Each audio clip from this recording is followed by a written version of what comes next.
இயேசு கிறிஸ்துவின் ஈடு இணையற்ற நாமத்தில் அன்பு சகோதர சகோதரிகளே, உங்கள் ஒவ்வொருவருக்கும் அன்பின் வாழ்த்துக்கள். எனக்கு பின்பக்கமாய் பார்க்கிற இந்த தேயிலை தோட்டம் எவ்வளவு அழகாக மனிதன் அதை பண்படுத்தி இருக்கிறான். தேவன் இந்த உலகத்தை படைக்கும் பொழுது இந்த பூமி இப்படி இருந்திருக்குமா? இல்லை, அது கனிதரும் செடிகளும் கொடிகளும் நிறைந்ததாக இருக்கும். ஆதியாகமம் 1:29 வாசிக்கிறோம், கனிதரும் விருட்சங்களையும் செடிகளையும் மனிதனுக்கு அவர் கொடுத்தார், அவைகளை ஆகாரமாக்கி கொள்ளும்படி கர்த்தர் செய்தார். ஆகவே மனிதன் ஒவ்வொரு நாள் காலையிலும் டீ குடிப்பதற்காக இந்த தேயிலை அழகாய் பண்படுத்தி இருக்கிறான். அதை அப்படியே விட்டால் வளர்ந்து பெரிய மரமாகும். அதை குறிப்பிட்ட அளவில் வெட்டி அதை பண்படுத்துகிறான். எவ்வளவு ஞானத்தை ஆண்டவர் மனிதனுக்கு கொடுத்திருக்கிறார்.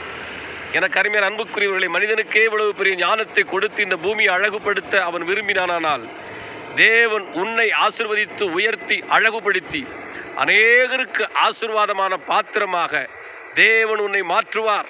அவருடைய கரங்களுக்கு உங்களை விட்டு கொடுங்கள். அவர் உங்களை பண்படுத்தும்படி அவரிடத்தில் சமர்ப்பணம் பண்ணுங்கள். கர்த்தர் உங்களை ஆசீர்வதித்து மேன்மைப்படுத்துவார். God bless you. God bless you.